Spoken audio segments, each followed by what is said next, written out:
never been a big Caribou fan. Never liked Caribou much. Based on the albums this decade, anyway. Never really been a fan. I love the genre of deep house and house in general, as you guys probably know by now.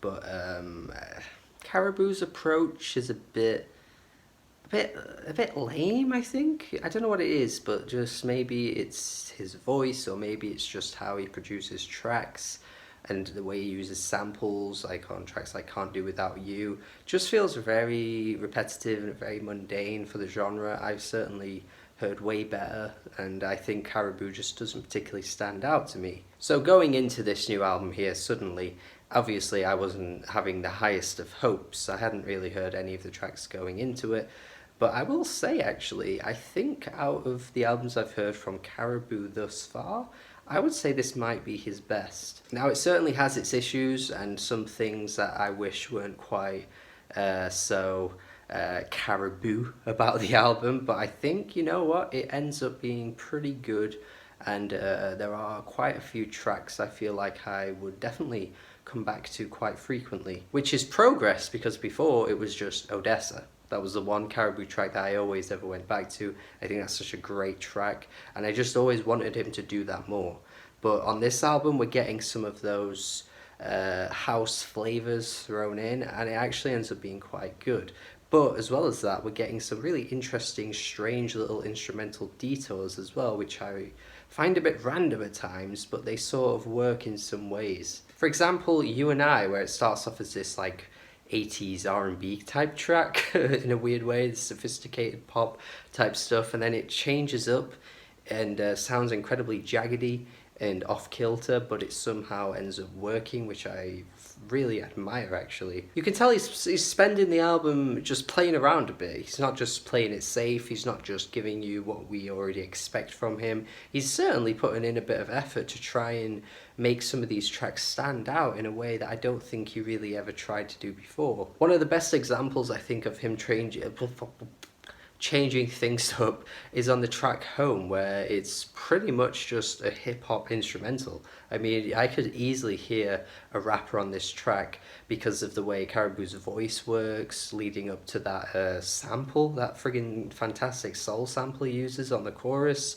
Like, I feel like if you just put a rapper in before that, it would work so well as a rap song. I'm thinking some mid-2000s Kanye type rapping, and I think that would honestly work so well as a remix. But even without like thinking about where it could go as a remix, on its own I think it's a pretty damn good track too. Now, I did say there are a few problems, and I feel like tracks like Sunny's Time just is a problem in itself. Like, that really calm and soothing instrumental is so lush and lovely to listen to, and then he changes it up just like he did on You and I, and it just sounds like a complete mess. Whereas on the track New Jade, I feel like it's a bit tighter with the way he's going for his vocals and blending it in with the instrumental. Then you got a track like Lime, which I don't particularly care for, and then he ends it off in a very safe way. I just feel like the ending of the album is so safe, it's so Caribou, it's got that really typical Indietronica type sound that just really bores me. That's the thing with Caribou, like sometimes his voice is just so pale, like there's such a paleness to his voice. I don't really know what I mean by that, but I kind of can't think of it any other way than thinking of his voice as just pale. He's about as pale of a singer as the friggin' colours of these walls. Like, he's just so beige and uninteresting most of the time, but there are moments on this album where I feel like he's breaking through in such a way that I've never heard him do before, which is what pisses me off, because that closing track is just such a boring way to end off, and yet we get that really friggin' cute as hell love song coming a few tracks before. Like I Loved You is just such a sunny jam. Like, the way he is singing on this track is so passionate. I feel like he's shining through with the personality, he's focusing on a topic. Yeah, it's a bit lame talking about, oh, does this guy love you like I loved you? Does he do those things that I did? Does he rub your feet? But it still works for what it is. It sounds like he's coming through a little bit more with his voice, and I at least appreciate it, to be honest. Now, what this album needs more of, though, is those friggin' two banging house tracks which I didn't know he had it in him, honestly. Like, listening to these tracks, I was like, okay, okay, okay. A funky, funky house banger of Never Come Back. This guy has it in him to do this. Where's the whole album of this? Why? He's got it in him. He's doing it. He's got it.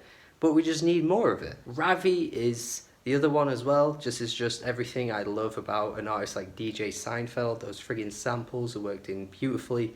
It's also got a bit of that 2012 to 2017 Against All Logic-ish type vibe to it too.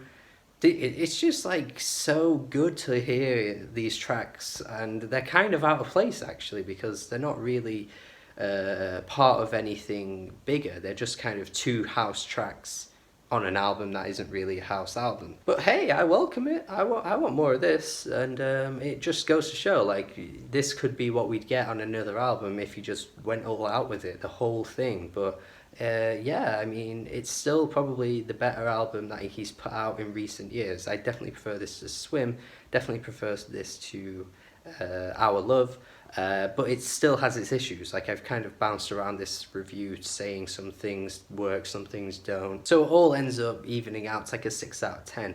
It works for the most part, but like, you know, I sort of see the potential of where you could take it, which is weird because obviously this is like 10 years after Swim. So it's kind of weird to see that, you know, there's growth in an artist that's obviously been at this for years, and that's promising, honestly. But I might just be speaking in an echo chamber here, to be fair, because I know a lot more people like Swim and Our Love a lot more than I do. So I'm just speaking how I feel. But to me, yeah, I think this is pretty good overall. Definitely think there's a few tracks here that are potentially going to stay heavy in rotation. And yeah, cool. I don't know what to say. Cool. Tell me your thoughts on this album. Would love to hear what you think. Thank you for watching my review. Hopefully you enjoyed it.